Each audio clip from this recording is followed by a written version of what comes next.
வணக்கம். மின்மை ட்ரஸ்டின் அன்ன தர்மசாலை 1200 பாட்டி தாத்தாங்களுக்கு தினமும் அன்னதானம் அவங்க வீடு தேடி கொண்டு போய் கொடுக்குறோம் ஜவ்வாது மலையில்.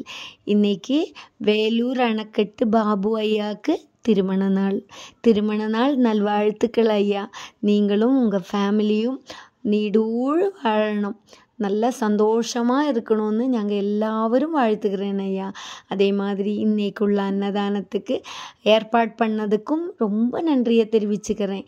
இந்த ஜவ்வாது மலை மக்கள் எல்லாரும் மகிழ்ச்சியோடு சாப்பிட்டு திருப்தியாக இன்னைக்கு உங்களை வாழ்த்துனாங்க ஐயா. அதே மாதிரி இந்த ஜவ்வாது மலை மக்கள் ஏதாவது ஒரு கஷ்டத்தில் நாங்கள் இருக்கும்போ உங்களோட கரம் ஒரு கடவுளோட கரமாக எங்களுக்கு நிறைய உதவி பண்ணுறீங்க நீங்கள். அந்த உதவிக்கெல்லாமே நாங்கள் என்ன கைமாறு பண்ண போகிறேன்னே தெரியல ஐயா. எங்களோட வாழ்த்துக்களும் எங்களோட பிரார்த்தனையும் எப்பொழுதும் ஐயா உங்கள் கூடயும் உங்கள் ஃபேமிலிக்காகவும் நாங்கள் பிரார்த்தனை பண்ணிகிட்டே இருப்பாங்க ஐயா. மேலும் நீங்கள் நீடூழி வாழணும். அதே மாதிரி நிறைய மக்களுக்கு எங்களை மாதிரி இருக்கிறவங்களுக்கு உதவிகளும் பண்ணணும் ஐயா. நன்றி ஐயா. வணக்கம்.